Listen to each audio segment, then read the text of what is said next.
Alrighty everyone, welcome into the Chronoplast. I hope you are having a good morning, noon, evening, or midnight. If you are new to my channel, do yourself a favor and check out my other Legacy of Kain videos that may please you. And if you are a returning viewer, thank you for returning. Any interactions that you have with these videos is greatly appreciated and does motivate me to continue making these videos. Also, I never said this before, but I didn't think it mattered. But if you want to continue to follow this channel, having the notification bell turned on this channel will help, especially because, I don't know, YouTube is hit or miss with my videos showing up on people's recommendations. Okay, I have to talk about a subject inside of Legacy of Kain. Maybe this is subjective, but it has been evidently shown I have not ever seen anyone else ever talk about, at least to my knowledge, because I don't think anyone has ever really took the time to think about it. And as you see from the title of the video, Soul Reaver's Overshadowing problem. You probably clicked on the video wondering, what do you mean, Soul Reaver Overshadow problem? Well, if the thumbnail wasn't a good enough giveaway and that's what you are asking, well, I'm glad you asked. The Soul Reaver games, because of how popular they are, they overshadow the rest of the series. The Soul Reaver games were so successful and good that the other Legacy of Kain games, Blood Omen 1, Blood Omen 2, and Defiance, are almost non-existent compared to Soul Reaver 1 and 2. As a longtime fan of this magnificent series, that is a problem, and that's what I'm going to tell you why in the video. So continue watching, grab snacks, and relax. Now, before you may possibly make the assumption that this is going to be a dissing Soul Reaver video, fear not. By no means is that the intention. I am merely stating how Soul Reaver has hindered its predecessor and successors from any universal recognition. I wholeheartedly love both Soul Reaver 1 and 2. I mean, how can you not? If someone played the Soul Reaver games and hated them, subjectively or not, I will honestly question their taste in video games. Not to say the games are immune to criticism, as I have my fair share of criticism for both games. Soul Reaver 1 is a little too heavy on puzzles than I would like. Soul Reaver 2, the whole game you are running around in the same area in 3 different time periods. However, you hear people list so many games as masterpieces, yet they probably are not. But I tell you, the Soul Reaver games are the pinnacle definition of masterpieces. So as a little kid, I knew about Blood Omen because of my grandfather, but the first actual Legacy of Kain I played was Soul Reaver 1 on the Dreamcast, which was my very first console I ever played. Now, I am confident to say that most of you watching probably also started out in the series with Soul Reaver 1, missing out on Blood Omen 1 for the time period. Remember that dynamic intro. No matter how old you were at the time, it just captivated you for what's in store for the rest of the game. Playing as this badass looking character, a major draw to people's attention in this franchise was Raziel's design. It stands out. There's none other like him. He looks angelic but also demonic. His decayed wraith body is the embodiment of the dark tone for this decaying world of Nosgoth. And take yourself back to that historical moment after Kain breaks the Reaver blade on Raziel, and there it is floating in the spectral realm in a ghostly form, and as Raziel merges with it, boom, sparks flying and a wavy wraith blade is attached to your arm. Take a moment to think back to when you first gazed your eyes upon that and reminisce on your initial reaction. Some people were calling it a lightsaber, others were calling it a spirit sword. A spectral entity that soul sucks and has a phantom blade attached to his arm is all the recipes that made Raziel the poster boy of the franchise. Although Kain is the protagonist, the scion of balance, and what this franchise story all centers around, it was Raziel that captured the eyes of the world. Leaving on a cliffhanger and being a successful game, they immediately started on the sequel, and I got to say, in my opinion, Soul Reaver 2's story is so spectacular. It brought together answers for so many unanswered mysteries from Blood Omen 1 and Soul Reaver 1 from reveals to paradoxes to major plot twists.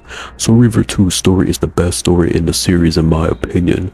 Once again, another successful title in the Legacy of Kain series, and now it wraps around the main point of the video.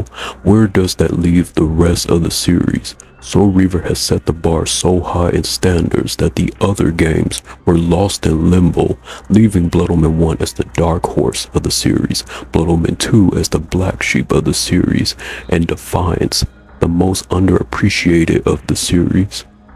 You will hear the common person talk about Soul Reaver and how they really like them. Amazing to hear, of course. But how often do you hear the other three games brought up? I bet you don't hear them mentioned as much as the Soul Reavers. I did a voting poll asking, would you like to see a Blood Omen 3 or Soul Reaver 3? And as you see, it's not even close. 73% for Soul Reaver 3 and 27% for Blood Omen 3. This was a lopsided battle. Blood Omen 3 got dog walked.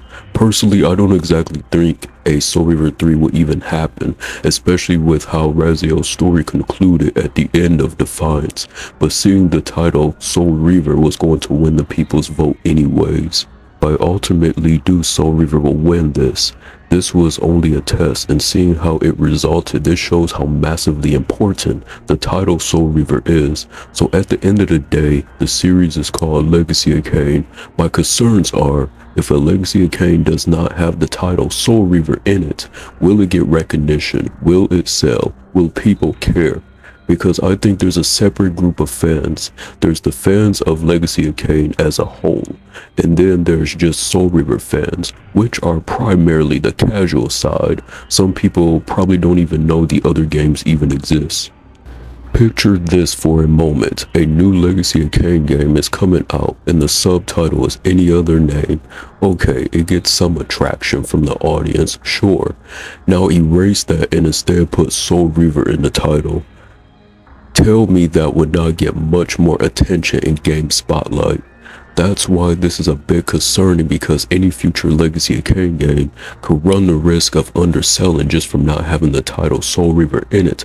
Hypothetically, in a scenario that the game is actually good, because I mean, we are in modern times where modern video games are either good or just pure slop.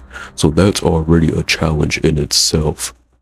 So at the end of the day, regardless if a game is good or not, what matters to the companies in suit and ties is if the sales meet their expectations. Soul Reaver is so much more marketable that they knew themselves if they want to bring this series back, it will have to start off with the Soul Reaver games, because they are the ones everyone, including non-Legacy of Kain fans, are familiar with, which is why they were the first to get remasters despite being the sequels to Blood Omen 1. It was a brilliant marketing strategy. They are so much more popular than the other games. There's people that don't even know Legacy of Kain is the name of the series, and Soul Reaver is just a spin-off subtitle. Have you ever asked a random person who happens to very casually know of the series about Legacy of Kain? 8 out of 10 times, if they do, their answers along the lines are something like, oh yeah, the games with the blue demon looking guy, referencing Raziel, or it's, oh yeah, I played those Soul Reaver games. No mentions of the Blood Omens or Defiance, of course. Blood Omen 1, I know it aged like milk in terms of the game. It looks very ancient and outdated. A very hard sell to get a gamer to go back to play this game, especially when its sequels are all significantly more advanced. Like, there's a huge jump from Blood Omen 1 to Soul Reaver 1. Graphics, gameplay, cutscenes, voice acting, and I myself am personally not a fan of top-down games, but this is such an amazing game that so many people skipped out on. And I was one of those people for a long time, but when I finally played, I was really having an absolutely amazing time. And it's so unfortunate that Blood Omen 1 just got passed up. So many people missed out on a great game that they'll never take the time out to go back and play. And I know you can just watch the cutscenes only videos on YouTube. Years ago, that's what I did to keep up with the story. But I'm gonna tell you, if you do that or have did that, You are actually missing a lot of context in the game that connects to the cutscenes. There's a lot in-game dialogues that are lore info and the in-game adventures to the different areas of Nosgoth and battles that you encounter. You have to play it for a lot of the cutscenes to make full sense. Blood Omen 2, regardless of how you feel about this game, I truly believe it suffered the effects of the Soul Reaver games. A lot of fans started from Soul Reaver 1 to Soul Reaver 2, and then to go from those games to Blood Omen 2, which not only function and play differently than the Soul Reaver games, but you are using a younger Kain instead of Raziel, who became a fan favorite. And as much as some people don't want to admit it, but Raziel being absent in this game, I believe very well played a decent factor in people's judgment of this game. I highly recommend you watch my video where I talk about Blood Omen 2 and whether the hate it receives is justified or deserved. I'm actually going to make a sequel to that video. I feel I have to, as a defender of Blood Omen 2. And Defiance. I really like Defiance. I always have fun playing Defiance. The gameplay is so fun. Aside from the annoying janky camera, this game is awesome. A viewer said to me in a comment of one of my videos, they think Soul Reaver 2 gameplay is better, and I respectfully disagree with that. But you see what I am getting at here. The Soul Reaver games have made people think and see the other games lesser than what they are. I'm going to say something that may sound controversial, but I don't think it really is. But if the Dead Shall Rise novel didn't have Soul Reaver front and center in the title, I don't think it would be getting the big attraction that it is getting.